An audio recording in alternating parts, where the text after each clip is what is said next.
আমি জানি তুমি আর কোনো দিন আর কাউকে ভালোবাসতে পারবে না। জানো? 100 বার জানি। কেমন করে জানলে? সে তুমি বুঝবে না।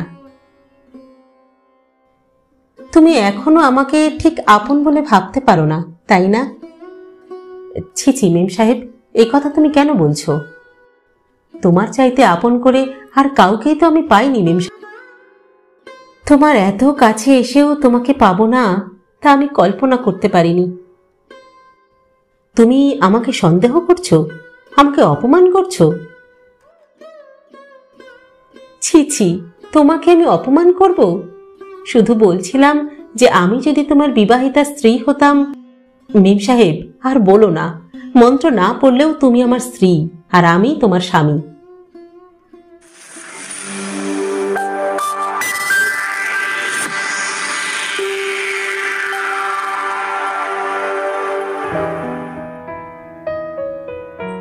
নমস্কার বন্ধুরা, সকলকে স্বাগত জানাই। আমি রাকা আর আপনারা শুনছেন ইউটিউব চ্যানেল কথা ও কাহিনী বাই রাকা। বন্ধুরা, আজ আমি আবারও চলে এসেছি আমার গল্পের সম্ভার নিয়ে। আজ আমি আপনাদের শোনাতে চলেছি শ্রদ্ধেয় সাহিত্যিক নিমাই ভট্টাচার্যের লেখা মেম সাহেব। আজ শোনাবো উপন্যাসটির 3য় পর্ব। গল্প পাঠ যদি ভালো লাগে তাহলে একটা ছোট্ট লাইক করে দেবেন। আর আমাদের চ্যানেলে যদি আপনি প্রথমবারের জন্য এসে থাকেন তাহলে অবশ্যই চ্যানেলটি সাবস্ক্রাইব করে নেবেন কিন্তু। আসুন এবার তাহলে শুরু করি। শুরু হচ্ছে মেম সাহেব 3য় পর্ব।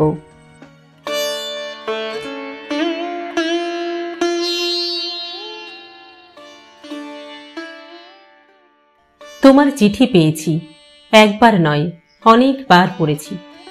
তুমি হয়তো আমার মনের খবর ঠিকই পেয়েছো, কিন্তু আমার মনে অনেক দুঃখ থাকলেও আক্ষেপ নেই, বেদনা থাকলেও বেদনার গ্লানি নেই। তার দীর্ঘ কারণ আজ বলবো না, হয়তো তুমিও বুঝবে না।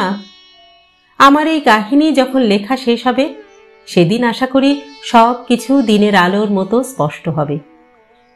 তবে হ্যাঁ, আজ এইটুকু জেনে রাখো, আমি জীবনে যে প্রেম ভালোবাসার ঐশ্বর্য পেয়েছি তার কোনো তুলনা হয় না।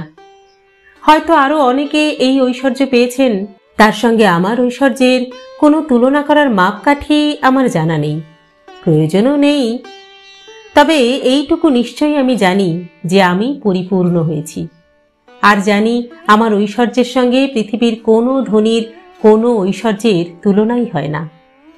ধনী একদিন সমস্ত কিছু হারিয়ে দরিদ্র ভিখারি হতে পারে, সে ঐশ্বর্যের হস্তান্তরও হতে পারে, অপব্যয় অপব্যবহার হতে পারে, কিন্তু আমার প্রাণ মনের এই অতুলনীয় সম্পদ কোনো দিন হারাবে না, হারাতে পারে না। যতদিন আমি এই পৃথিবীতে থাকব ততদিন ওই ঘন কালো টানা টানা গভীর দুটি চোখ আমার জীবন আকাশে ধ্রুব তারার মতো উজ্জ্বল ভাস্বর হয়ে থাকবে।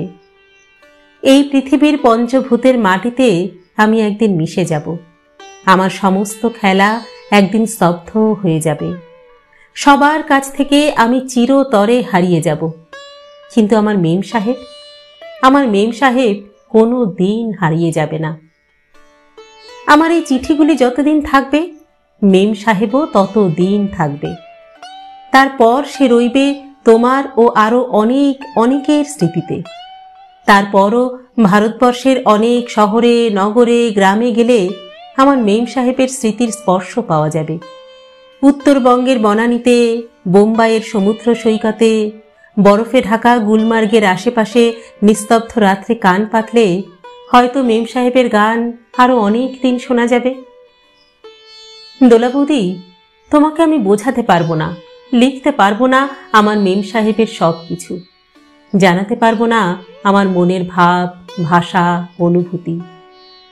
পৃথিবীর কত দেশ দেশান্তর ঘুরেছি, কত অসংখ্য উৎসবে অগণিত মেয়ে দেখেছি, তাদের অনেককে কাছে পেয়েছি, নিবিড় করে দেখেছি, কতজনকে ভালোও লেগেছে, কিন্তু একজনকেও পেলাম না যে আমার কাছে আমার মেম সাহেবের স্মৃতি ম্লান করে দিতে পারে। তুমি তো জানো আমি বাছ বিচার না করেই সবার সঙ্গে মেলামেশা করি। সমাজ সংস্কারের নিয়মকানুনের তোয়াক্কা না করেই আমি মিশেছি অনেক মেয়ের সঙ্গে। রক্ত করবীর মতো তাদের অনেকেই আমার দৃষ্টি আকর্ষণ করেছেন। অনেকের রূপ যৌবন আমাকে মুগ্ধ করেছে, শিক্ষা দীক্ষা আদর্শ ভালো লেগেছে। কিন্তু মুহূর্তের জন্যও আমার প্রাণের মন্দিরে নতুন বিগ্রহ প্রতিষ্ঠার স্বপ্ন আমি দেখিনি। হেসেছি, খেলেছি, ঘুরেওছি অনেক মেয়ের সঙ্গে। আমার এই হাসি খেলা নিয়ে তুমি হয়তো অনেকের কাছে অনেক কাহিনী শুনবে। দিল্লি ইউনিভার্সিটির বনানী রায়কে নিয়ে আজও ডিফেন্স কলোনির অনেক ড্রয়িং রুমে আমার অসাক্ষাতে অনেক সরস আলোচনা হয়। আমি জানি আমার লন্ডন হাই কমিশনের 3rd সেক্রেটারি অতসীকে নিয়ে আমার ব্রাইটন ভ্রমণকে কেন্দ্র করে অনেক আরম্ভ উপন্যাসের কাহিনী বিলেত থেকে কলকাতার কফি হাউস পর্যন্ত গড়িয়েছে। কিন্তু আমি কি করব বলো? আমাদের দেশের সমাজ ব্যবস্থাই এমন যে স্বামী স্ত্রীর একটু স্বাধীন আচরণ আজও বহুজনে বরদাস্ত করতে পারেন না। সারা পৃথিবীর বৃহত্তর সমাজের সঙ্গে আমরা অনেকেই মেলামেশা করেছি, কিন্তু রক্তের মধ্যে আজও অতীত দিনের সংস্কারের বীজ রয়ে গেছে। তাই তো ভাটপাড়ার কুপমণ্ডুক সমাজ থেকে 1000 মাইল দূরে বসেও দিল্লির সফিস্টিকেটেড বাঙালি গৃহিণীরা বনানীকে দুর্গাপুজোর প্যান্ডেলে দেখলে আলোচনা না করে থাকতে পারেন না। একটু কান পাতলেই শোনা যাবে মিসেস দত্ত বলছেন, এই চন্দ্রিমা, দেখ দেখ, ওই যে বনানী এসেছে রে। কই কই? আরে ওই তো। একলা? তাই তো দেখছি।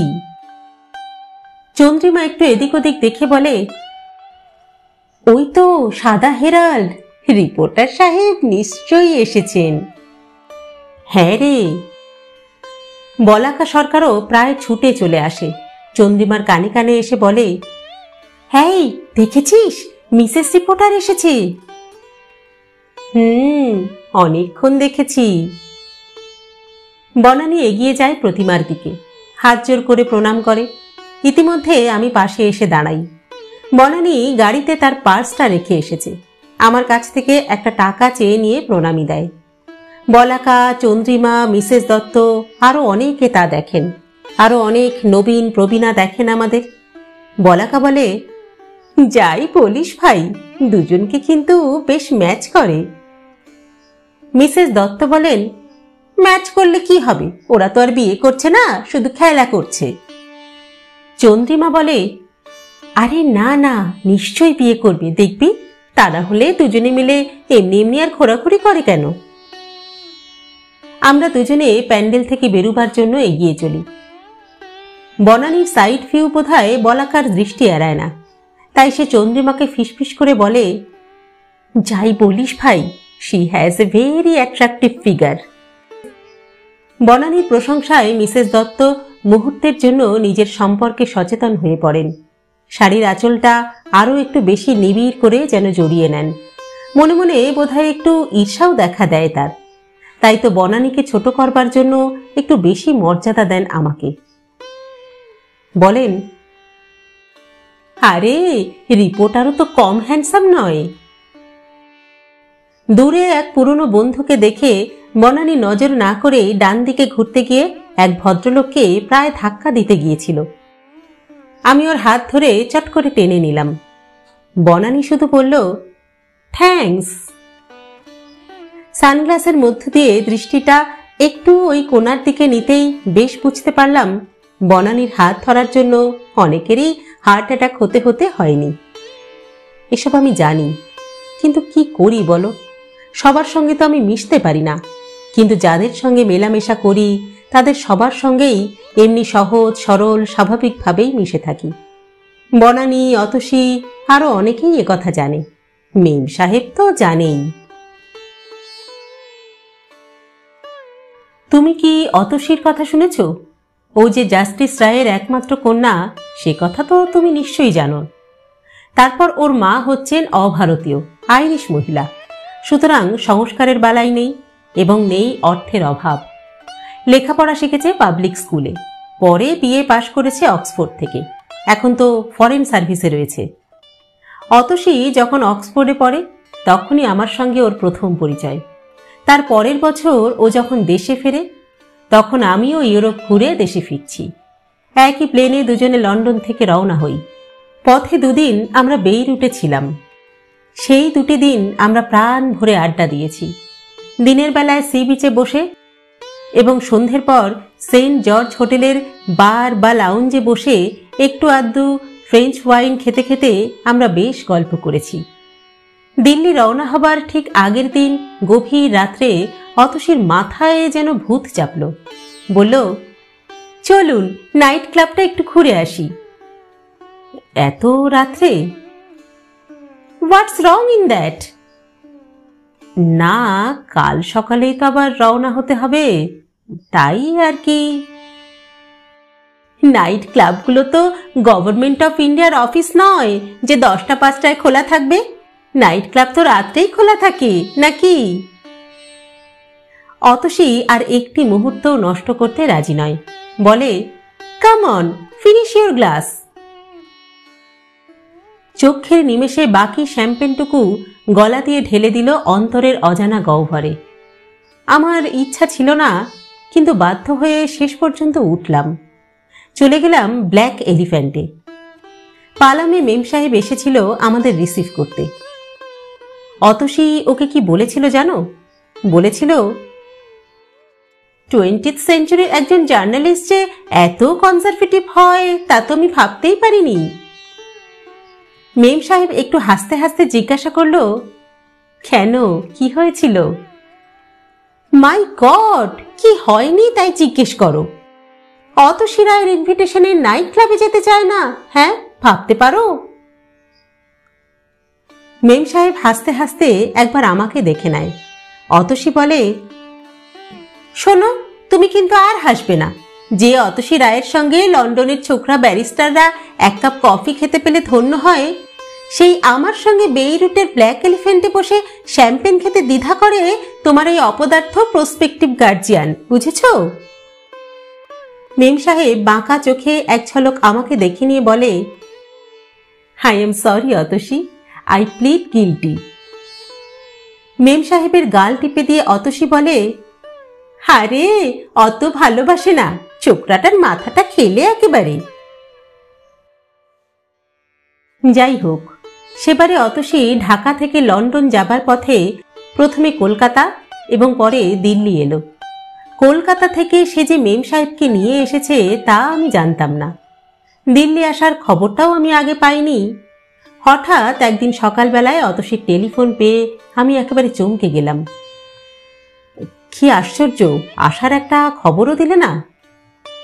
অতসী দুঃখ প্রকাশ করে, ক্ষমা চায়, শেষে একবার জরুরি কারণে তক্ষুনি আমাকে হোটেলে তলব করে। আমি কয়েক মিনিটের মধ্যেই ক্ল্যারিসে হাজির হই। দোতলায় উঠে করিডোর দিয়ে একেবারে কোণার দিকে চলে যাই। দরজায় নক করি, কোনো জবাব পেলাম না। আবার নক করলাম। এবার উত্তর পাই, জাস্ট এ মিনিট। 2-1 মিনিটের মধ্যেই অতসী দরজা খুলে আমাকে অভ্যর্থনা করে, আদর করে ভিতরে নিয়ে যায়। আমি বললাম, কি ব্যাপার, এবার যে একটাও খবর দিলে না? Believe me, it all happen suddenly. তাছাড়া কলকাতা থেকে বুকিং করতেই বড্ড ঝামেলা পোহাতে হলো। ও আচ্ছা, কদিন কলকাতায় ছিলে? 3 দিন। ডিড ইউ মিট মেম সাহেব? মাই গড, মেম সাহেব ছাড়া কি আর কোনো চিন্তা নেই আপনার মনে? নিশ্চয়ই আছে, তবে আফটার মেম সাহেব। হাত দিয়ে আমার মুখটা নিজের দিকে ঘুরিয়ে নিয়ে অতসী জানতে চায়, আর আমিও তাই? তুমি তো অন্য ক্যাটাগরির। অতসী কেমন যেন অদ্ভুত দৃষ্টিতে আমার দিকে তাকায়, বলে, কেন, আমি কি আপনার মেম সাহেবের জায়গায়? আমি সোফা ছেড়ে উঠে দাঁড়াই, শুধু বলি, অতসী, আমার অনেক কাজ রয়েছে, আমি এখন চলি, কেমন, পরে দেখা হবে। অতসী সঙ্গে সঙ্গে উঠে দাঁড়ায়, 2 হাত দিয়ে আমার 2টো হাত চেপে ধরে, বলে, না, তা হবে না, আপনি এখন আমার কাছেই থাকবেন, বুঝেছেন? আমি অবাক হয়ে যাই, ভেবে কুল কিনারা পাই না অতসীর এই বিচিত্র পরিবর্তনের কারণ। মুহূর্তের মধ্যে নারী চরিত্রের বিচিত্র ধারার নানা সম্ভাবনার কথা আমি চিন্তা করে নিলাম।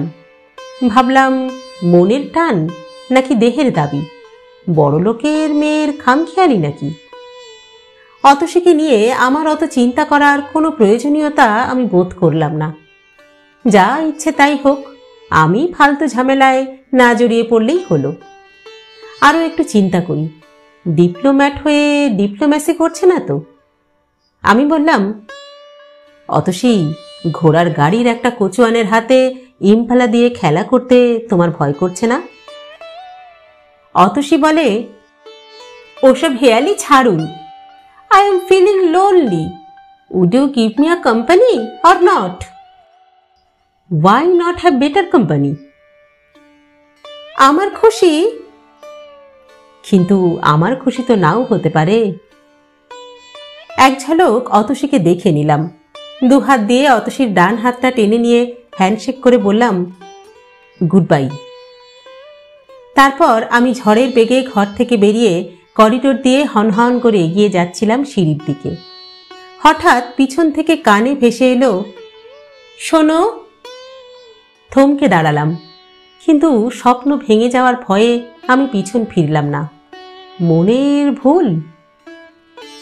শোনো। আমার জীবন রাগিনীর সুরকারের ওই কণ্ঠস্বর দ্বিতীয়বার শোনার পর আর নিজেকে সংযত রাখলাম না, পিছন ফিরলাম। কি আশ্চর্য, মেম সাহেব! অতসীর ঘরের দরজায় দাঁড়িয়ে মুচকি হাসতে হাসতে মেম সাহেব ডাক দিল, এই শোনো। আমি প্রায় দৌড়ে গেলাম। মেম সাহেব আমাকে অভ্যর্থনা করার জন্য স্থির হয়ে দাঁড়িয়েই রইল। আমি অবাক বিস্ময়ে বললাম, তুমি এখানে? সেই শান্ত স্নিগ্ধ মিষ্টি গলায় মেম সাহেব বলল, কি করব বলো, অতসী জোর করে আমায় নিয়ে এলো। দোলা বৌদি, তুমি হয়তো বেশ কল্পনা করতে পারছো যে তারপর ক্ল্যারিস হোটেলের ওই কোণার ঘরে কি সব কাণ্ড হলো। প্রথমে আনন্দে ও কৃতজ্ঞতায় আমি অতসীকে জড়িয়ে ধরে বললাম, tell me Atasi, what can I do for you?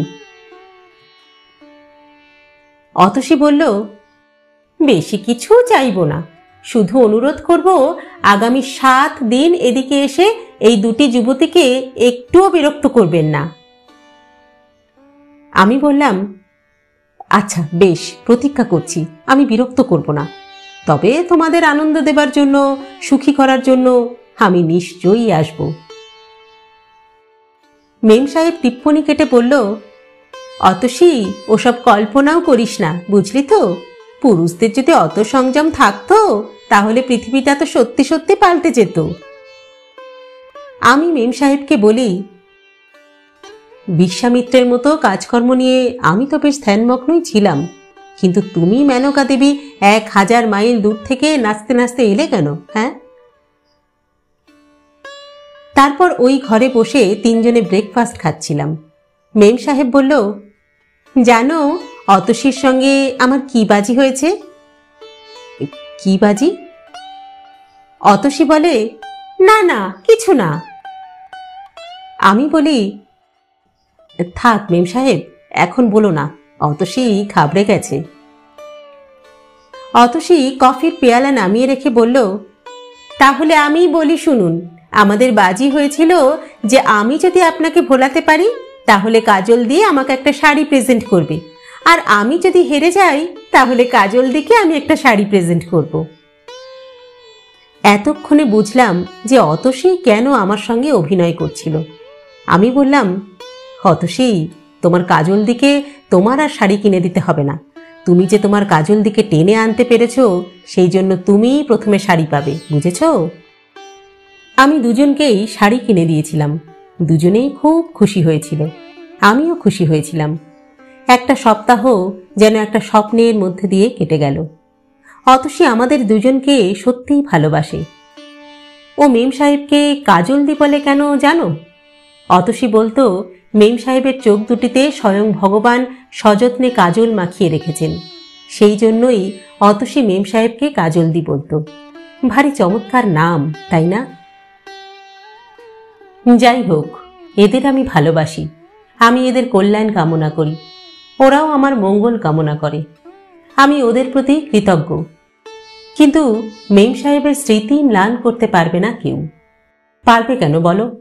আমার ভবিষ্যতের জন্য মেম সাহেব যে মূলধন বিনিয়োগ করেছিল তার কি কোনো তুলনা হয়? হয় না। তাছাড়া আরও একটা ব্যাপার আছে। আমার জীবনের এই অমাবস্যার রাতে শুধু মেম সাহেবই এসেছিল আমার পাশে, প্রেম দিয়েছিল, ভালোবাসা দিয়েছিল, অভয় দিয়েছিল আমাকে। নিজের প্রাণের প্রদীপের মঙ্গল আলো দিয়ে আমাকে তিমির রাত্রি থেকে প্রভাতের দ্বার দেশে এনে দিয়েছে আমার সেই মেম সাহেব। তাই তো তার স্মৃতিকে ম্লান করার ক্ষমতা শত সহস্র বনানী বা অতসীর নেই। সেবার বাইরে থেকে ঘুরে আসার পর মেম সাহেব আমাকে বলল, তোমার কাজকর্ম সম্পর্কে নতুন কিছু ভাবনি? আমি বললাম, হ্যাঁ ভেবেছি বই কি। কি ভেবেছ? ভেবেছি যে কলকাতার মায়া কাটিয়ে এবার একটু বাইরে যাবার চেষ্টা করব। তবে করছো না কেন? কিছু অসুবিধা আছে বলে। মেম সাহেব ছাড়ার পাত্রী নয়। তাছাড়া আমার জীবন সম্পর্কে উদাসীন থাকা আজ তার পক্ষে সম্ভবও নয়। তাই তো একদিন অপ্রত্যাশিতভাবে মেম সাহেব আমার হাতে 200 টাকা গুঁজে দিয়ে বলল, এবার দিল্লি বা বোম্বে থেকে ঘুরে এসো, বুঝেছ? হয়তো কিছু জুটেও যেতে পারে। প্রথমে টাকাটা নিতে আমার বেশ সংকোচ হচ্ছিল, কিন্তু শেষ পর্যন্ত নিয়েছিলাম, কারণ আমি জানতাম আমার কল্যাণই ওর কল্যাণ। সুতরাং আমার জন্য শুধু 200 টাকা কেন, আরও অনেক কিছু সে হাসি মুখে দিতে পারে। তাছাড়া আমার কল্যাণ যজ্ঞে তার আহুতি প্রত্যাখ্যান করার সাহস আমার অন্তত ছিল না। তবুও টাকাটা হাতে করে বেশ কিছুক্ষণ আমি চুপ করে বসে রইলাম।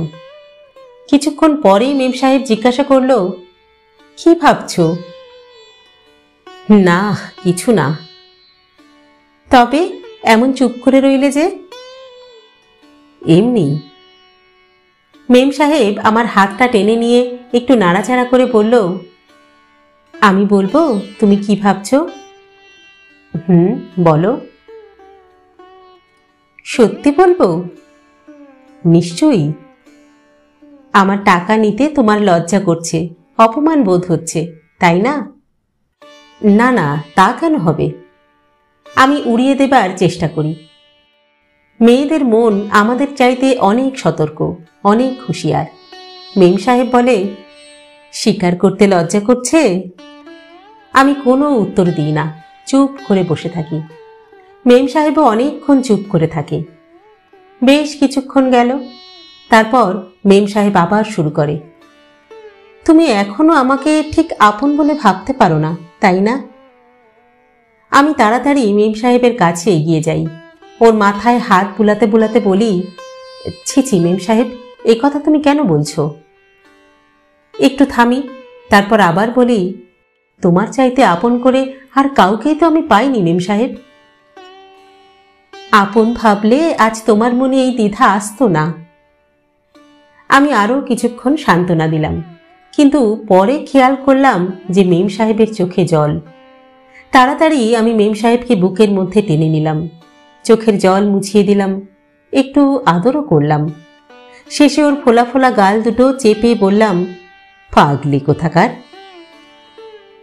মেম সাহেব আমার কোলের মধ্যে শুয়ে রইল, কিন্তু তবু স্বাভাবিক হতে পারল না।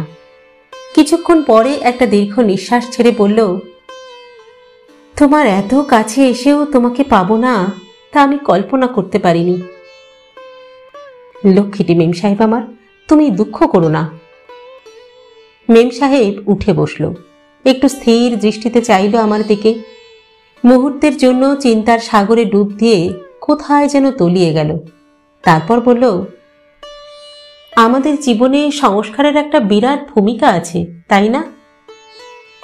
ঠোঁটের কোণে একটু বিদ্রুপের হাসি এনে মেম সাহেব বলে, দুটি অপরিচিত ছেলে মেয়েকে কলাতলায় বসিয়ে একটু মন্ত্র পড়লেই তারা কত আপন হয়, কিন্তু ওই সংস্কারটুকু ছাড়া যত কাছেই আসুক না কেন, দুটি ছেলে মেয়ে ঠিক আপন হতে পারে না। তারপর আমার দিকে একটু ইশারা করে জিজ্ঞাসা করে, তাই না? তুমি আমাকে সন্দেহ করছো, আমাকে অপমান করছো? ছি ছি, তোমাকে আমি অপমান করব? শুধু বলছিলাম যে আমি যদি তোমার বিবাহিতা স্ত্রী হতাম, তাহলে আমার গয়না বিক্রি করে তোমার মদ্যপান বা যত্রতত্র গমনের অধিকার থাকত। কিন্তু আমি তাড়াতাড়ি ওর মুখটা চেপে ধরে বলি, মেম সাহেব, আর বলো না, মন্ত্র না পড়লেও তুমি আমার স্ত্রী আর আমি তোমার স্বামী। মেম সাহেব আমার বুকের মধ্যে লুটিয়ে পড়ল। একটু পরে গলায় আঁচল দিয়ে আমার পায়ে মাথা রেখে প্রণাম করল। চাঁদটা হঠাৎ একটু যেন মেঘে ঢাকা পড়ল, আর সেই অন্ধকারের সুযোগে আমি। মেম সাহেব সঙ্গে সঙ্গে দাবড় দিয়ে বলল, আবার অসভ্যতা? হেস্টিংস থেকে এগিয়ে এসে আউটরাম ঘাটের পাশ দিয়ে আস্তে আস্তে আমরা আবার মিশে গেলাম নগর কলকাতার জনসমুদ্রে। জানো দোলা বৌদি, সে রাত্রে আনন্দে আর আত্মতৃপ্তিতে আমি ঘুমোতে পারিনি। আচ্ছা, তোমার জীবনেও তো এমনি দিন এসেছিল। এবার কলকাতা গেলে সেদিনের সে কাহিনী না শোনালে কিন্তু তোমার মুক্তি নেই।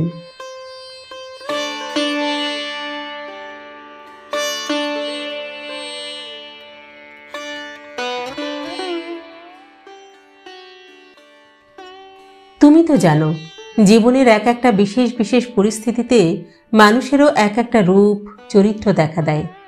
যে ছেলেমেয়েরা রাত 9টার পর ঘুমে ঢুলতে থাকে, পরীক্ষার আগে তারাই নির্বিবাদে রাত 1টা-2টো অবধি পড়াশুনো করে। বিয়ের আগে যে মেয়েরা রাত জাগতে পারে না, শুনেছি বিয়ের পরে তারা নাকি ঘুমোতেই চায় না। আর কেন, সন্তানের মা হবার পর ঘুমিয়ে ঘুমিয়েও তখন মায়ের দল জেগে থাকেন। দেহটা ঘুমের কোলে লুটিয়ে পড়ে, কিন্তু মন অতন্দ্র প্রহরীর মতো সারা রাত সন্তানকে পাহারা দেয়। সামান্য কটি মাসের ব্যবধানে কিভাবে একটা প্রমত্তা কুমারী শান্ত, স্নিগ্ধা, কল্যাণী জননী হয়ে ওঠে, সে কথা ভাবলেও যেন আশ্চর্য লাগে। মানুষের চরিত্রের আরও কত বিচিত্র পরিবর্তন হয়। সে পরিবর্তনের ফিরিস্তি দিতে গেলে মানব সভ্যতার একটা ছোটখাটো ইতিহাস লিখতে হবে। তাছাড়া মনুষ্য চরিত্রের এসব মামুলি কথা তোমাকে লেখার কোনো প্রয়োজনও নেই। সেদিন গঙ্গার ধারে মেম সাহেবের কথা শুনে আর চোখের জল দেখে আমারও এক আশ্চর্য পরিবর্তন হলো। ঘরকুনো মধ্যবিত্ত বাঙালির ছেলে হয়ে কলকাতার ওই গণ্ডিবদ্ধ জীবনের মধ্যে আমি বেশ ছিলাম। মেম সাহেবের প্রেমের নেশায় নিজের কর্মজীবন সম্পর্কে আমি বেশ উদাসীন হয়ে পড়েছিলাম। সেদিন আকস্মিক মেম সাহেবের ভালোবাসার চাবুক খেয়ে আমি চিন্তা না করে আর পারলাম না। ধুতি, পাঞ্জাবি আর কোলাপুরি চটি পরে জামাই সেজে মেম সাহেবের সঙ্গে প্রেম করলেই যে জীবনের সব কিছু প্রয়োজন মিটবে না, মিটতে পারে না, সে কথা বোধহয় সেদিনই প্রথম উপলব্ধি করলাম। তাছাড়া আরও একটা উপলব্ধি হলো আমার, মেম সাহেব আমাকে ভালোবাসে, আমাকে মন প্রাণ দিয়ে ভালোবাসে। সে জানে একদিন আমারই হাতে তার সিঁথিতে সীমন্তিনী সিঁদুর উঠবে। আমার দীর্ঘায়ু কামনায় তার হাতে সে শাখা পড়বে। সে জানতো আরও অনেক কিছু। জানতো সে একদিন আমার সন্তানের জননী হয়ে সগর্বে পৃথিবীর সামনে দাঁড়াবে। সারা দুনিয়ার সমস্ত মেয়ের মতো সেও ভবিষ্যৎ সম্পর্কে স্বপ্ন দেখেছিল তার স্বামীকে কেন্দ্র করে। কিন্তু যৌবনের কাল বৈশাখের ধূলিঝড়ে মেম সাহেবের স্বচ্ছ দৃষ্টি কিন্তু হারিয়ে যায়নি। ভবিষ্যতের স্বপ্ন বাস্তবের মাটি ছেড়ে আরব্য উপন্যাসের অলিক অরণ্যে পালিয়ে যায়নি। তাই তো সে চেয়েছিল তার ভালোবাসায় আমার জীবন ভরে উঠুক। সে চায়নি পৃথিবীর অসংখ্য কোটি কোটি স্বামী স্ত্রীর দীর্ঘ তালিকায় শুধুমাত্র আরও দুটি নামের সংযোজন। তাই তো সেদিন ফেরার পথে মেম সাহেব আমাকে অন্যমনস্ক দেখে ডাকল, বলল, শোনো। আমি নিরুত্তর রইলাম। মেম সাহেব আমার পাশে এসে হাতটা ধরে ডাকল, শোনো। বলো। রাগ করেছ? না, রাগ করব কেন? আমাকে ছেড়ে তোমাকে বাইরে যেতে বললাম বলে? না না। আমরা দুজনে পাশাপাশি হাঁটতে হাঁটতে এগিয়ে চললাম। মেম সাহেব আবার শুরু করলো, আমার সর্বস্ব কিছু দিয়েও যদি তোমার সত্যিকার কল্যাণ করতে না পারি, তাহলে আমি কি বা করলাম বলো? তুমি শুধু আমার স্বামী হবে, শুধু আমি তোমাকে মর্যাদা দেব, ভালোবাসবো, তা তো আমি চাই না। আমি চাই তুমি আমাদের দুজনের গণ্ডির বাইরেও অসংখ্য মানুষের ভালোবাসা পাও, আশীর্বাদ পাও। সে আবার একটু থামে, একটু হাসে, তারপর একটু ফিসফিস করে বলে, কত মেয়ে তোমাকে চাইবে, অথচ শুধু আমি ছাড়া আর কেউ তোমাকে পাবে না। হাত দিয়ে আমার মুখটা ঘুরিয়ে জিজ্ঞাসা করল, ভাবতে পারো তখন আমার কি গর্ব, কি আনন্দ, কি আত্মতৃপ্তি হবে? কি উত্তর দেব আমি? শুধু চুপ করে থাকি আর হাসি। বাসায় ফিরে অনেক রাত অবধি অনেক কিছু ভাবলাম। পরের কটা দিন নানা জায়গায় ঘুরে ফিরে নিজেও কিছু কিছু টাকা জোগাড় করলাম। বাইরের খবরের কাগজ সম্পর্কে কিছু কিছু খবরও জেনে নিলাম। তারপর একদিন সত্যি সত্যিই মাদ্রাজ মেলে চড়ে বসলাম। মেম সাহেব আমাকে বিদায় জানাতে এসেছিল। বলল, আমার মনে হয় তোমার নিশ্চয়ই কিছু হবে, দেখো। তবে না হলেও কিন্তু ঘাবড়ে যেও না, সারা দেশে কম কাগজ তো আর নেই। আরও 2-4 জায়গায় ঘোরাঘুরি করলে কোথাও না কোথাও চান্স তো তুমি পাবেই। আমি নিরুত্তর রইলাম। সামনের লাল আলো সবুজ হলো, গার্ড সাহেবের বাঁশি বেজে উঠল। মেম সাহেব বলল, সাবধানে থেকো কেমন, আর যেখানে সেখানে খেও না কিন্তু, চিঠি দিও, বুঝেছ?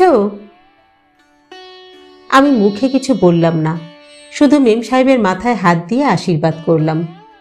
মাদ্রাজ মেলের কামরায় বসে হঠাৎ পুরনো দিনের কথা মনে হলো।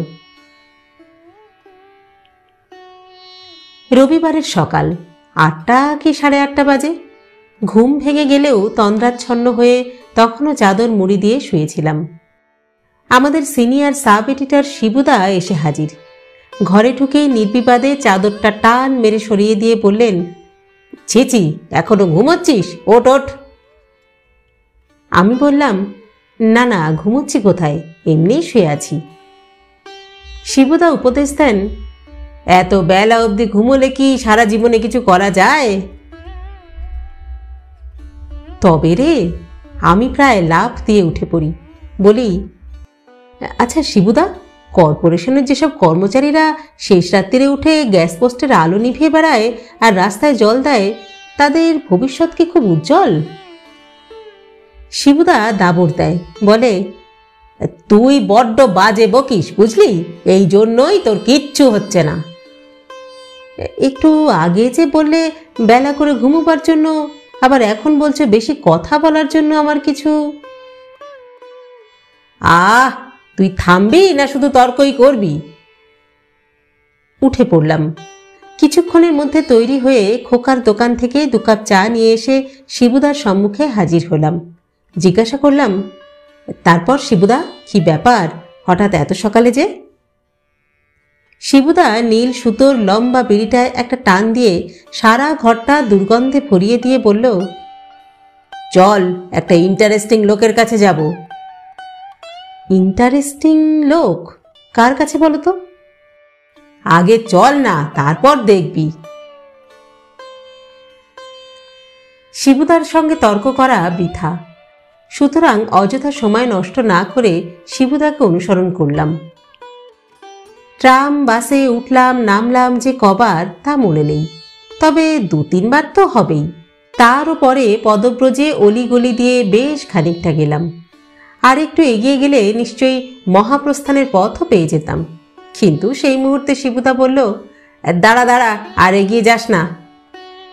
একটা ভাঙা পোড়ো বাড়ির মধ্যে ঢুকে শিবুদা হাঁক দিল, মধুদা, মধুদা, ও মধুদা। উপরের বারান্দা থেকে একটা ছোট্ট মেয়ে জবাব দিল, কে শিবু কাকু? বাবা উপরে আছে। আমরা সোজা 3 তলার চিলে কোঠায় উঠে গেলাম। মধুদাকে দেখেই বুঝলাম তিনি জ্যোতিষী, কিন্তু পেশায় ঠিক সাফল্য লাভ করতে পারেননি। মধুদার সঙ্গে আমার পরিচয় করিয়ে দিলেন শিবুদা। মধুদা কাগজপত্র সরাতে সরাতে বললেন, এর মধ্যেই একটু কষ্ট করে বসুন ভাই। বসলাম। শিবুদা মধুদা প্রায় ঘণ্টাখানেক ধরে শনি, রবি, রাহু, কেতু নিয়ে এমন দীর্ঘ আলোচনা করলেন যে আমি তার এক বর্ণও বুঝলাম না। ঘণ্টাখানেক পরে শিবুদার অনুরোধে মধুদা আমার জন্ম, সন, তারিখ ইত্যাদি জেনে নিয়ে চটপট একটা ছক তৈরি করে ফেললেন। একটু ভালো করে চোখ বুলিয়ে নিয়ে বললেন, বাহ, বেশ ভালো। শিবুদা প্রশ্ন করলেন, ভালো মানে? মধুদা মনে মনে হিসাব নিকাশ করতে করতেই জবাব দিলেন, ভালো মানে ভালো, তবে বেশ কাঠখড় পোড়াতে হবে। নাকে একটু নস্য দিয়ে কর গুনতে গুনতে বললেন, তাছাড়া একটু বিলম্বে উন্নতির যোগ দেখছি। শিবুদা ছকটার উপর ঝুঁকে পড়ে বললেন, হ্যাঁ গো মধুদা, এর যে ত্রিকোণে মঙ্গল দেখছি। হ্যাঁ, তবে নবমে নয়, পঞ্চমে, তবু বেশ ভালোই ফল দেবে। মধুদা সেদিন অনেক কথা বলেছিলেন, আজ আর সবকিছু মনে নেই, তবে ভুলিনি একটি মাত্র কথা। তিনি বলেছিলেন, শুক্রস্থানটি বড়ই ভালো, কোনো মহিলার সহায়তায় জীবনে বেশ উন্নতি হবে। সেদিন কথাটি বিশ্বাস করিনি, কিন্তু আজ মাদ্রাজ মিলের কামরায় বসে কথাটা মনে না করে পারলাম না। আগে কোনোদিন কল্পনা করতে পারিনি আমার জীবনের রুক্ষ প্রান্তর মেম সাহেবের স্রোতস্বিনী ধারায় ধন্য হবে। নাটক, নভেলে এসব সম্ভব, কিন্তু আমার জীবনে নৈব নৈব চ। মাদ্রাজ মিলের কামরায় বসে বসে মনে হলো মেম সাহেবের স্বপ্ন, সাধনা, ভালোবাসা নিশ্চয়ই একেবারে ব্যর্থ হতে পারে না। এবং সত্যি আমার মাদ্রাজ যাওয়া ব্যর্থ হলো না। সারদান এক্সপ্রেসের এডিটর বললেন যে কাগজে স্পেসের বড়ই অভাব। কলকাতার স্পেশাল স্টোরি ছাড়া কিছু ছাপার স্পেস পাওয়াই নাকি মুশকিল। তাই তো কলকাতায় ঠিক ফুল টাইমার লোকের দরকার নেই। আমি মনে মনে 10 হাত তুলে ভগবানকে 100 কোটি প্রণাম জানালাম।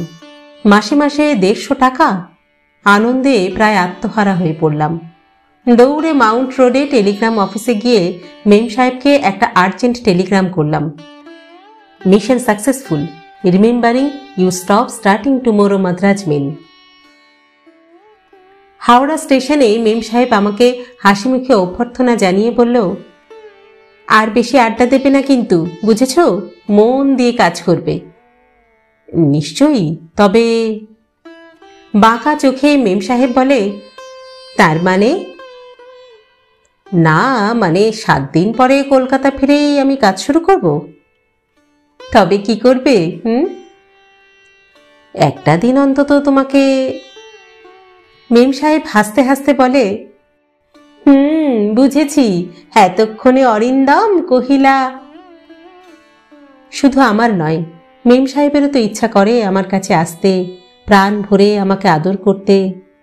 তাছাড়া এই কদিনের অদর্শনের জন্য তার মনের মধ্যে অনেক ভাব, ভাষা পুঞ্জীভূত হয়ে উঠেছিল। কলকাতার এই জেলখানার বাইরে একটু মুক্ত আকাশের তলায় আমাকে নিবিড় করে কাছে পাবার জন্য ওর মনটাও যেন আনচান করছিল। আকুল হয়ে উঠেছিল আমার নতুন জীবনের দ্বার দেশে আমাকে সাদর অভ্যর্থনা জানাবার জন্য। তাই তো আমার কাছ থেকে একটু ইঙ্গিত পেয়েই বিনা প্রতিবাদেই ও প্রস্তাবটি মেনে নিল। বলল, জানি তোমার মাথায় যখন একবার ভূত চেপেছে তখন কিছুতেই আর ছাড়বার পাত্র নও তুমি। মেম সাহেব মন্তব্য করে, তাই বুঝি?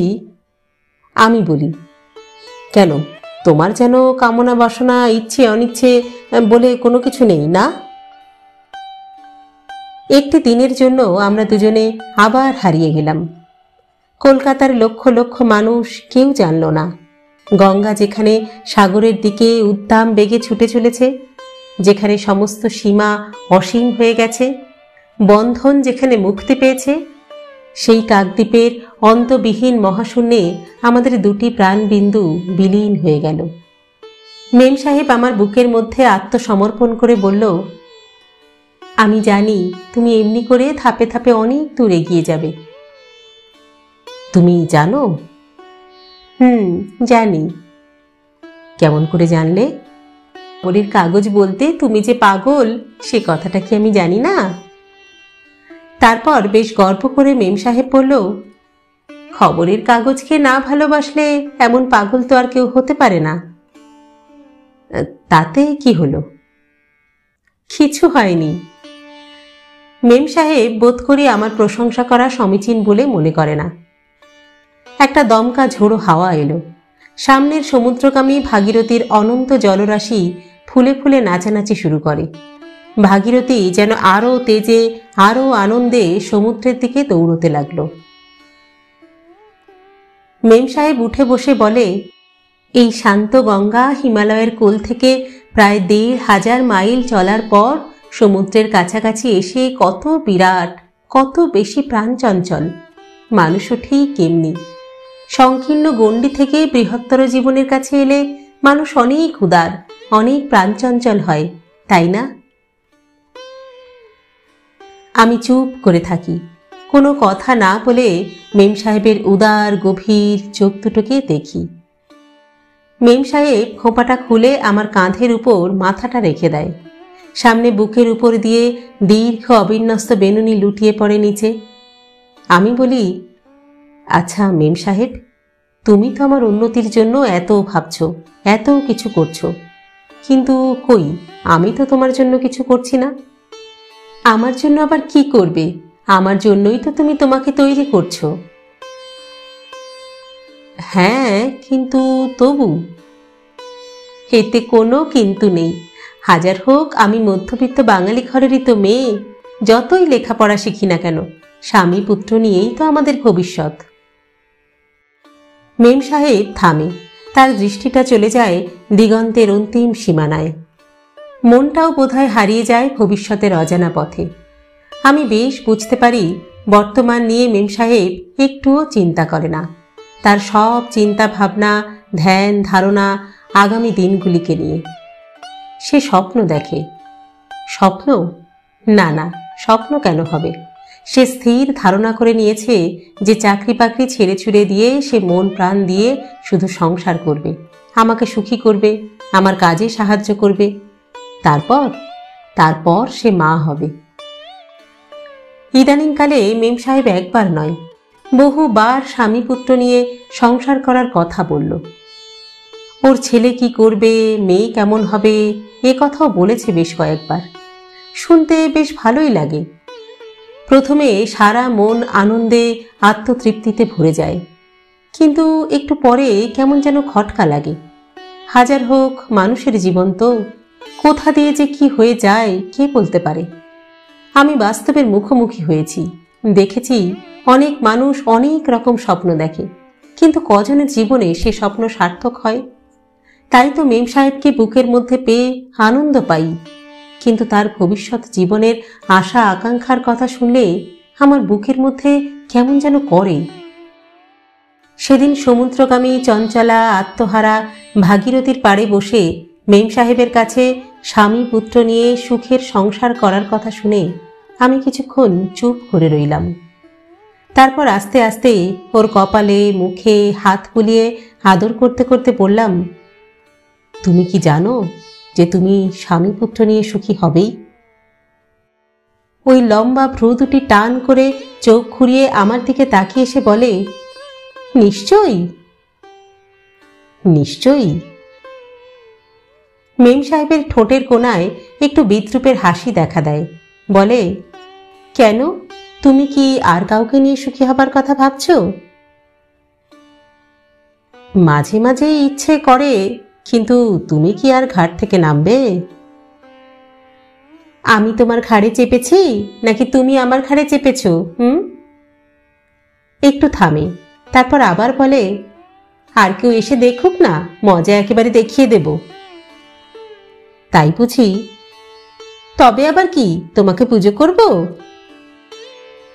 আগেকার দিনে প্রতিব্রতা স্ত্রীরা স্বামীকে খুশি করবার জন্য বহু বিবাহে কোনোদিন কিন্তু আপত্তি করতেন না, তা জানো? শুধু আগেকার দিনের কথা কেন বলছো? আরো অনেক এগিয়ে প্রাগৈতিহাসিক দিনে যখন জঙ্গলে বাস করত, তখন তো তোমরা পুরুষরা আরো অনেক কাণ্ডই করতে, সুতরাং এখনো তাই করো। একটু মিঠে ঠান্ডা হাওয়া বয়ে যায়। মেম সাহেব এক মুহূর্তে যেন বদলে যায়। দুহাত দিয়ে আমার গলা জড়িয়ে ধরে বলে, আমি জানি তুমি আর কোনো দিন আর কাউকে ভালোবাসতে পারবে না। জানো? 100 বার জানি। কেমন করে জানলে? সে তুমি বুঝবে না। বুঝবো না? না, তুমি যদি মেয়ে হতে তাহলে বুঝতে। তার মানে? সন্তানের মনের কথা যেমন আমরা বুঝতে পারি, তেমনি স্বামীদের মনের কথাও আমরা জানতে পারি, বুঝেছ? দোলা বৌদি, তুমি তো মেয়ে, তাই বুঝবে যে কত গভীরভাবে সারা অন্তর দিয়ে ভালোবাসলে এসব কথা বলা যায়। সারদান এক্সপ্রেসের কাজ দিয়ে শুরু করলাম, বেশ মন দিয়ে। মাঝে মাঝে মন চাইতো ফাঁকি দিই, মেম সাহেবকে নিয়ে আড্ডা দিই, ফুর্তি করি, কিন্তু পারতাম না। ওকে ঠকাতে আমার বড় কষ্ট হতো। যার সমস্ত জীবন সাধনা আমাকে কেন্দ্র করে, যে আমার মঙ্গলের মধ্যে দিয়ে নিজের কল্যাণ দেখতে পায়, তাকে মুহূর্তের জন্য বঞ্চনা করতে আমার সাহস বা সামর্থ্য হয়নি। ঝড়ের বেগে না হলেও আমি বেশ নির্দিষ্টভাবে এগিয়ে চলেছিলাম। মেম সাহেবকে বুকের মধ্যে পেয়ে আমার জীবন নদীর মোহনার কলরব যেন শুনতে পেতাম। মাস কয়েক পরে আমি আবার বাইরে বেরুলাম, এবার লখনৌ। কিছুকাল আগে ক্রনিকলের এডিটরের সঙ্গে আলাপ হয়েছিল এবং সেই পরিচয়ের সূত্র ধরে তার কাছে গিয়ে হাজির হলাম। তিনি বললেন, কলকাতার করসপন্ডেন্সের দরকার নেই, তবে সপ্তাহে একটা করে ওয়েস্ট বেঙ্গল নিউজ লেটার ছাপতে পারি।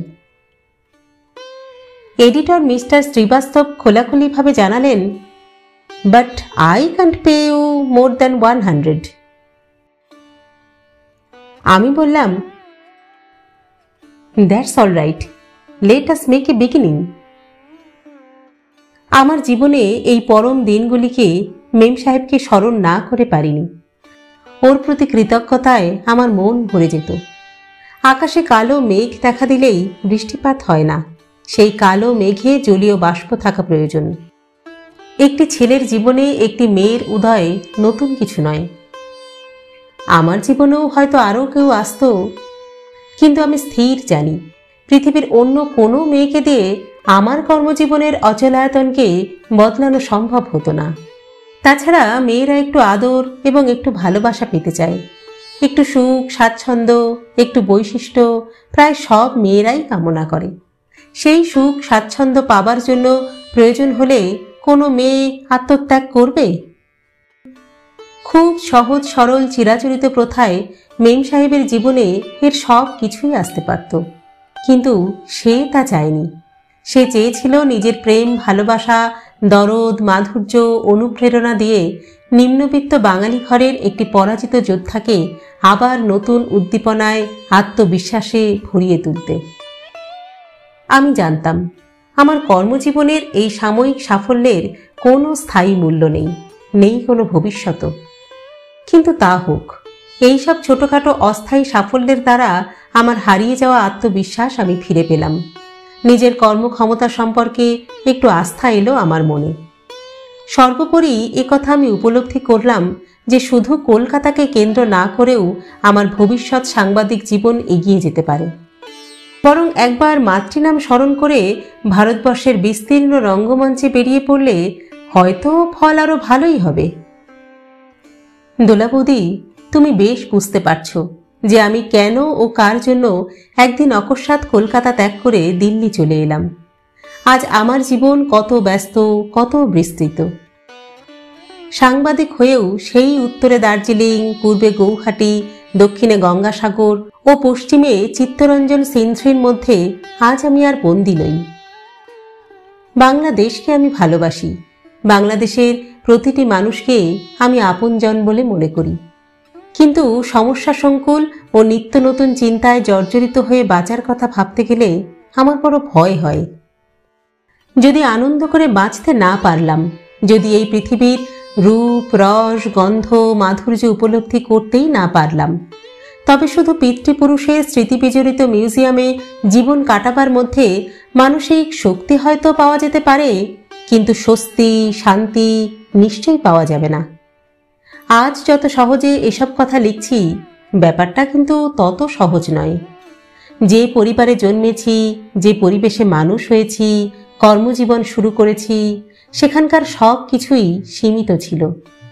আজ জীবিকার তাগিদে বহু জনকে বহু দিকে ছড়িয়ে যেতে হয়েছে, কিন্তু সেদিনকার জীবিকার জন্য ও জীবন ধারণের জন্য আমার পক্ষে সোনার বাংলা ত্যাগ করা অত সহজ ও স্বাভাবিক কিন্তু ছিল না।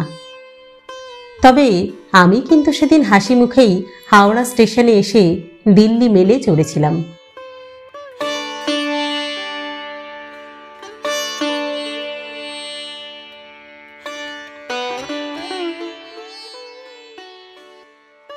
তুমিও জানো, আমিও জানি, সবাই জানে, মানুষের জীবনের গতিপথ ও গতিবেগের পরিবর্তন হয় মাঝে মাঝেই।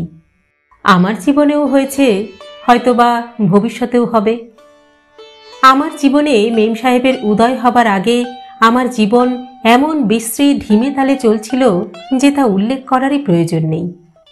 মেম সাহেবকে পাবার পর বেশ কিছুকাল এমন একটা অদ্ভুত নেশায় মশগুল ছিলাম যে নিজের ভূত ভবিষ্যৎ নিয়ে মাথা ঘামাবার অবকাশ বা প্রয়োজন আমি বোধ করিনি।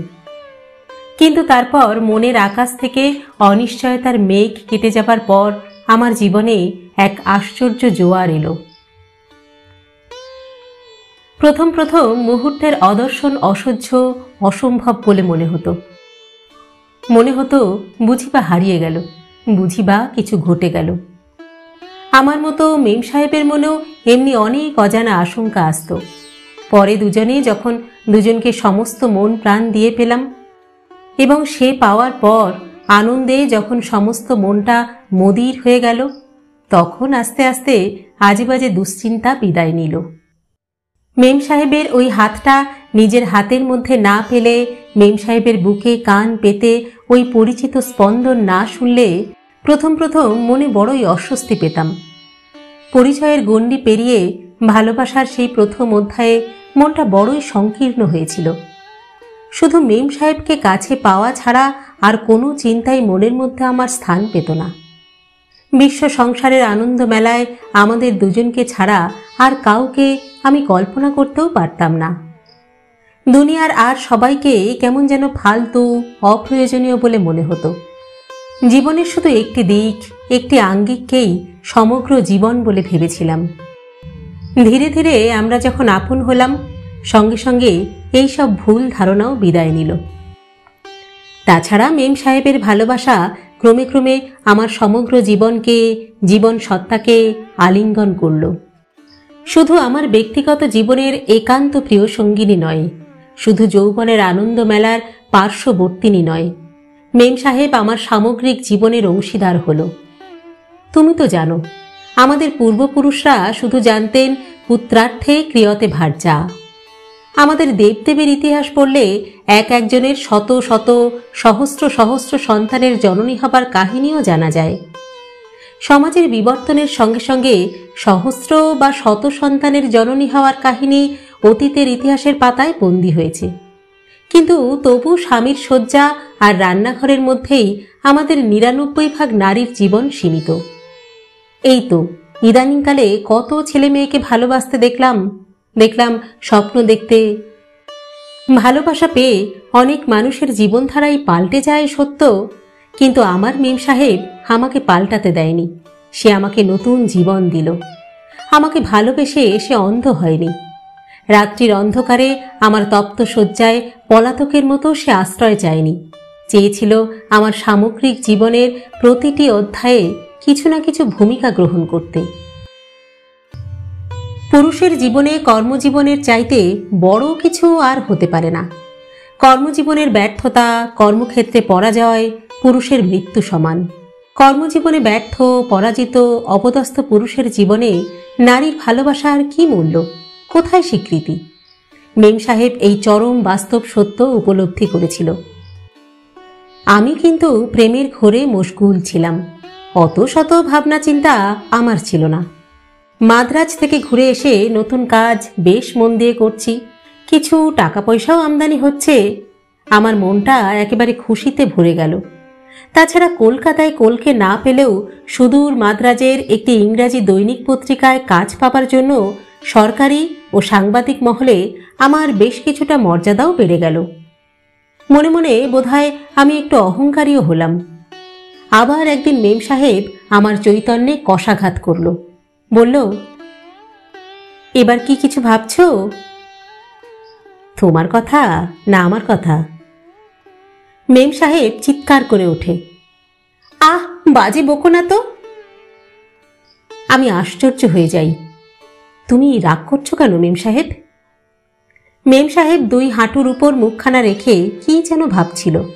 আমার প্রশ্ন শোনা মাত্রই রাগ করে মুখটা অন্যদিকে ঘুরিয়ে নিল। আমি ডাক দিলাম, মেম সাহেব। জবাব এলো না। আবার ডাকলাম, মেম সাহেব শোনো না। তবু কোনো জবাব দেয় না। একটু চিন্তিত হলাম। একটু কাছে এগিয়ে গেলাম, মাথায় হাত বুলিয়ে জিজ্ঞাসা করলাম, রাগ করছো কেন? উত্তর এলো, একটু সরে বসো তো, এটা তোমার নিজের ফ্ল্যাটের ড্রয়িং রুম নয়, বুঝেছ? এটা কলকাতার ময়দান। বুঝলাম আবহাওয়া বেশ খারাপ। ফোর্স ল্যান্ড করলে আমার প্লেনটাই ক্ষতিগ্রস্ত হবে, কোনো মঙ্গল হবে না। তাই আবহাওয়ার উন্নতির আশায় আমি উপরে ঘুরপাক খেতে থাকি। বেশ কিছুক্ষণ পরে মেম সাহেব বলল, নিজের ভবিষ্যৎ সম্পর্কে কোনো মানুষ যে এত নির্বিকার হতে পারে তা তোমাকে দেখার আগে আমি কল্পনাও করতে পারিনি। হঠাৎ এ কথা কেন বলছো? সে কথা বুঝলে কি আমার কপালে কোনো দুঃখ থাকতো? বুঝেছি, আজ তোমার মুডটা বেশ খারাপ। হ্যাঁ। এবার আমার দিকে ঘাড় বেঁকিয়ে বলল, কেন খারাপ বলবো? বলো না, কেন? অপ্রিয় সত্য বলবো?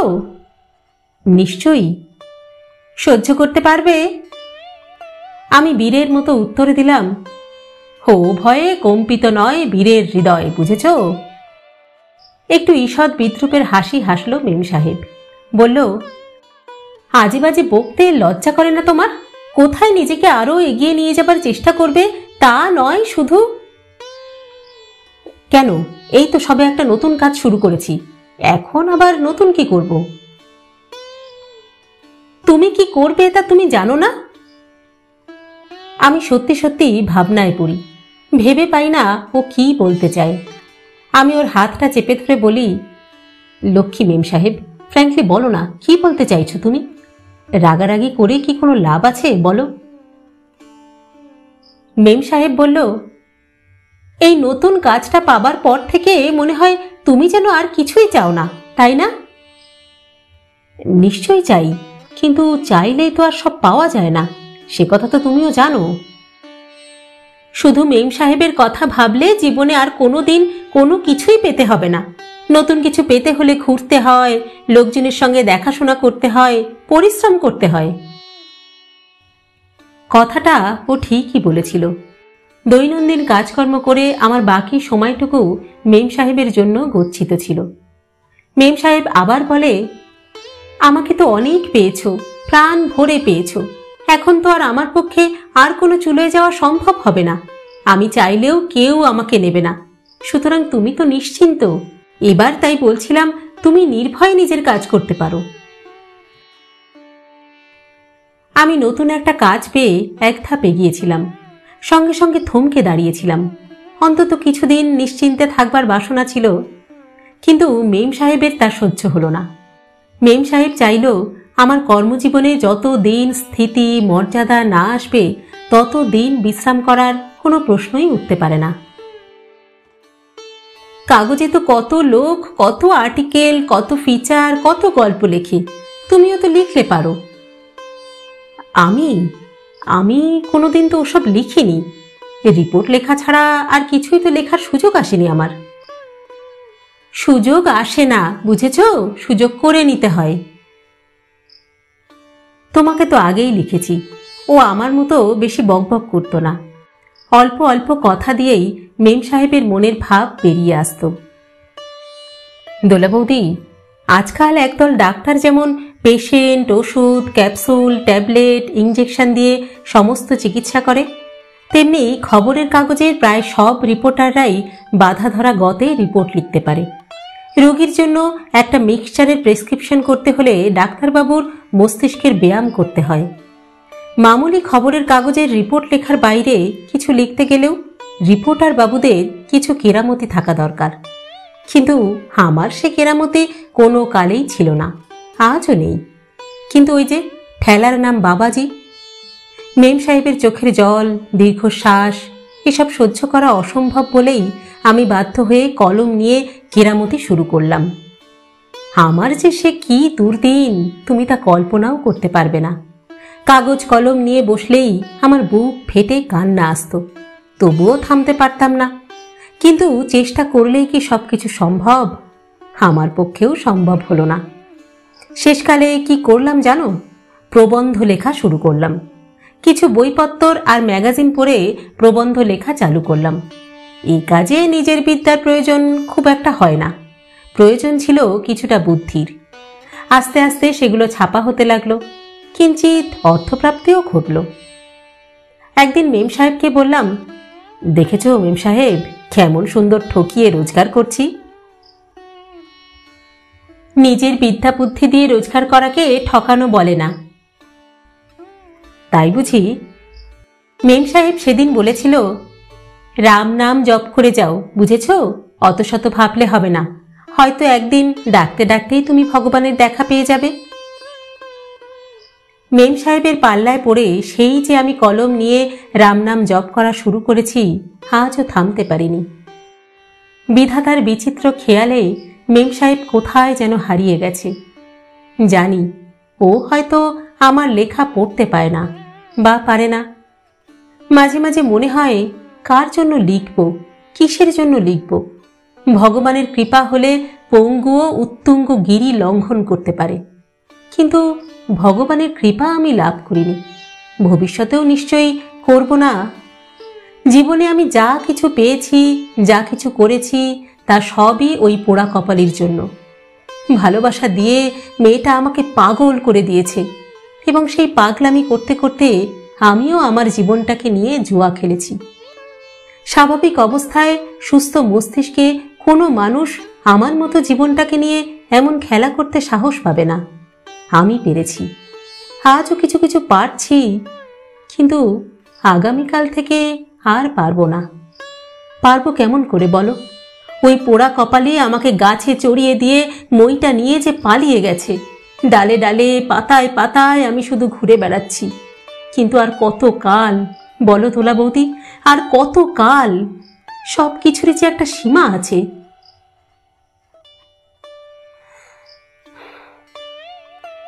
কি লিখতে তোমাকে কি লিখে ফেললাম। মেম সাহেবের কথা লিখতে গেলে আমার মাথা ঘুরে ওঠে, বুদ্ধি ভ্রংশ হয়, উচিত অনুচিত বিচার করতে পারি না। জীবনে কোনো দিন ভাবিনি যে মেম সাহেবের কথা লিখব, কিন্তু অবস্থার দুর্বিপাকে তোমাকে বাধ্য হয়েই আজ লিখছি। আর কাউকে এসব নিশ্চয়ই লিখতাম না। তবে কি জানো, চিঠিগুলো লিখে আমার মনটা হালকা হচ্ছে, ভয়ও হচ্ছে। ডাক্তারবাবুরা যেমন নিজেদের প্রিয় স্ত্রী পুত্রের চিকিৎসা করতে সংকোচ বোধ করেন, আমিও তেমনি আমার মেম সাহেবের কথা লিখতে ভয় পাচ্ছি। ভাব দিয়ে, ভাষা দিয়ে মেম সাহেবের প্রতি সুবিচার করা আমার পক্ষে নিশ্চয়ই সম্ভব নয়। রাগ, অভিমান, ভালোবাসার মধ্য দিয়ে ও যে কি আশ্চর্যভাবে আমার জীবন নৌকায় পাল তুলে এগিয়ে নিয়ে গিয়েছিল, তা ঠিক করে বলা বা লেখার ক্ষমতা আমার নেই। খবরের কাগজের রিপোর্টারি করার একটা নেশা আছে, সে নেশা প্রতিদিনের।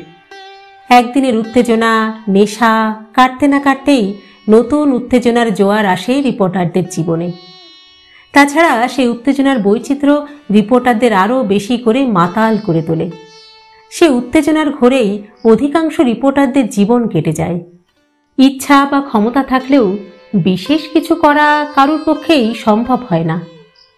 মেম সাহেব চায়নি আমার জীবনটা শুধু এমনি অহেতুক উত্তেজনায় ভরে থাকুক। সে চেয়েছিল আমার কর্মক্ষেত্রকে আরও ব্যাপক ও বিস্তৃত করতে।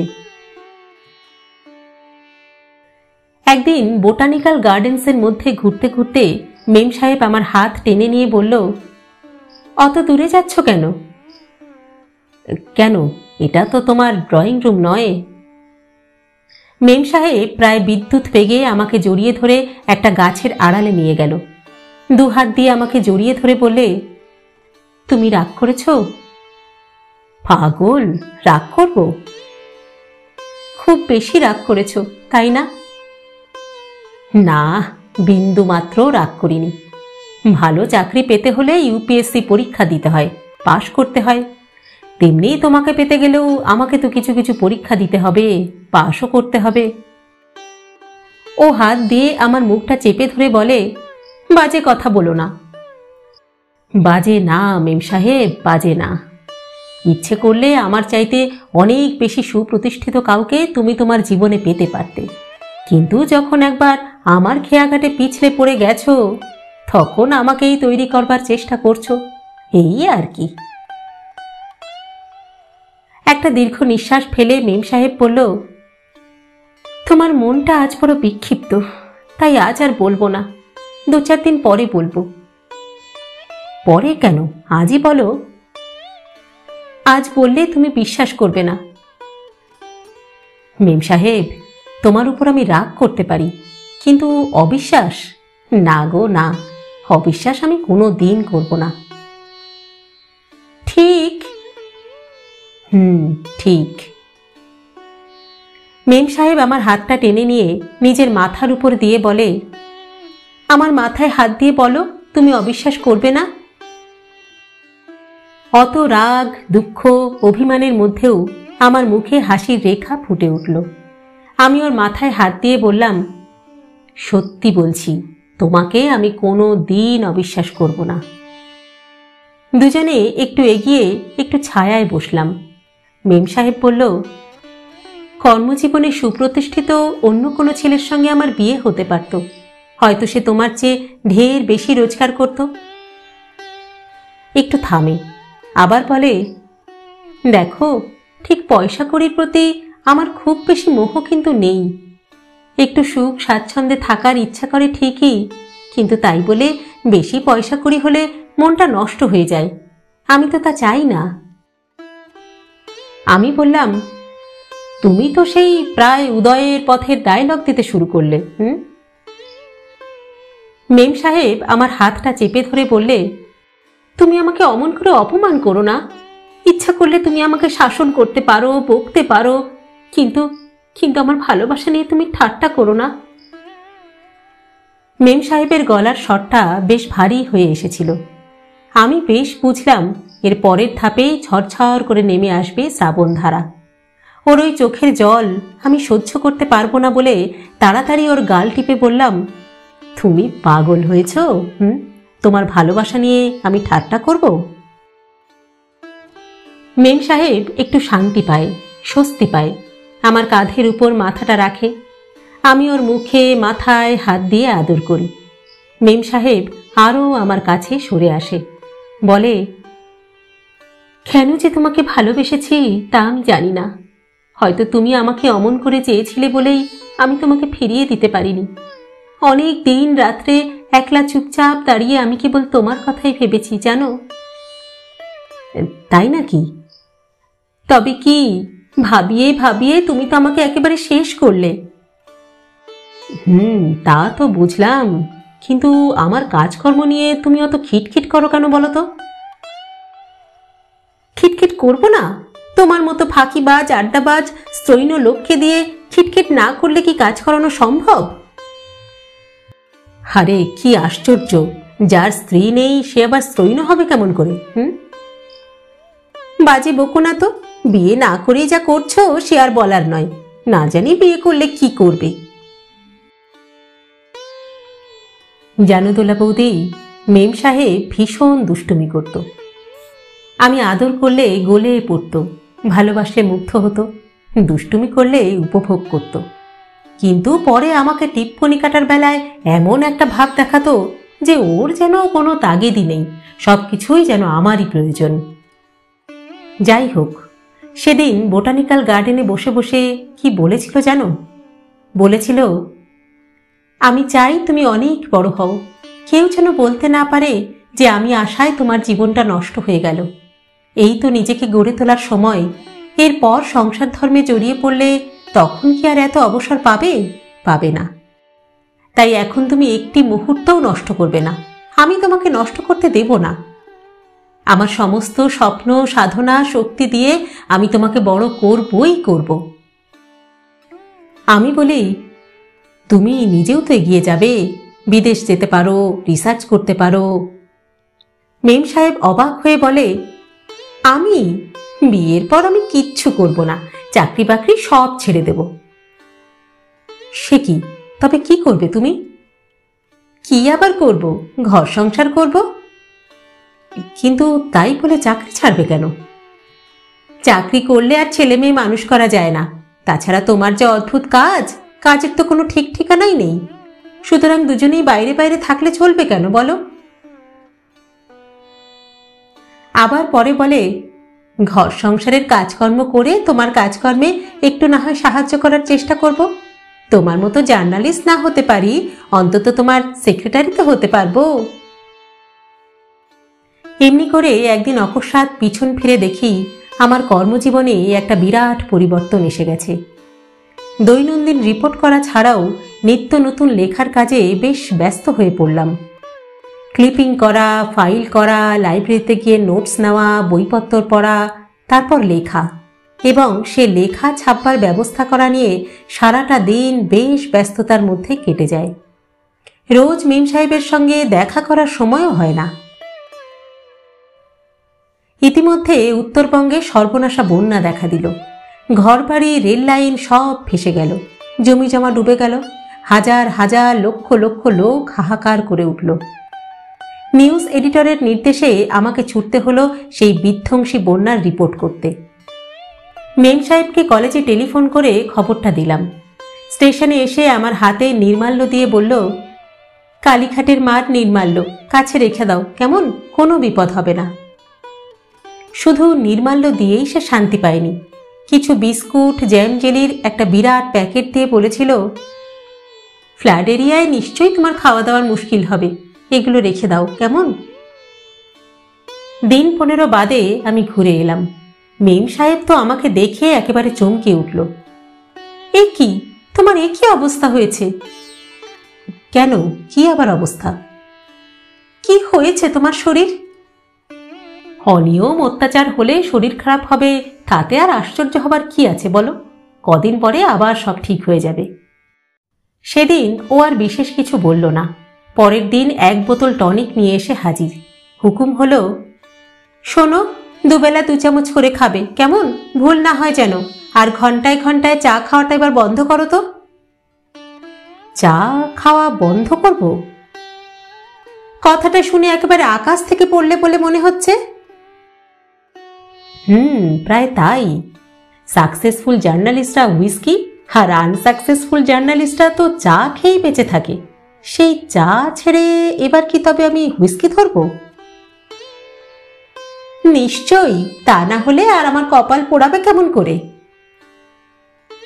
আমি নিয়ম কানুন ছাড়া বন্ধনহীন উন্মত্ত পদ্মার মতো বেশ জীবন কাটাচ্ছিলাম।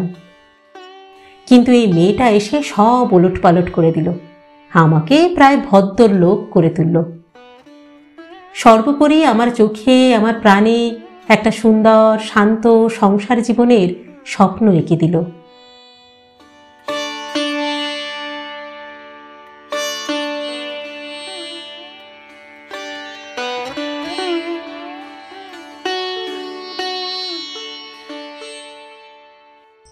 শেষ হলো মেম সাহেব তৃতীয় পর্ব। লিখেছেন শ্রদ্ধেয় সাহিত্যিক নিমাই ভট্টাচার্য। গল্প পাঠ করলাম আমি রাকা। আপনারা শুনছেন ইউটিউব চ্যানেল কথা ও কাহিনী বাই রাকা। আজকের পর্বটি কেমন লাগলো আপনাদের কমেন্ট বক্সে অবশ্যই জানাবেন। কিন্তু গল্প পাঠ যদি ভালো লাগে তাহলে একটা ছোট্ট লাইক করে দেবেন। আর আমাদের চ্যানেলে যদি আপনি প্রথমবারের জন্য এসে থাকেন তাহলে অবশ্যই চ্যানেলটি সাবস্ক্রাইব করে নেবেন। কিন্তু আজ তাহলে এখানেই বিদায় চেয়ে নিচ্ছি। পরবর্তী পর্ব নিয়ে ফিরে আসবো খুব শীঘ্র। ততদিন সকলে সুস্থ থাকবেন, ভালো থাকবেন এবং অবশ্যই আমাদের সঙ্গে থাকবেন। নমস্কার।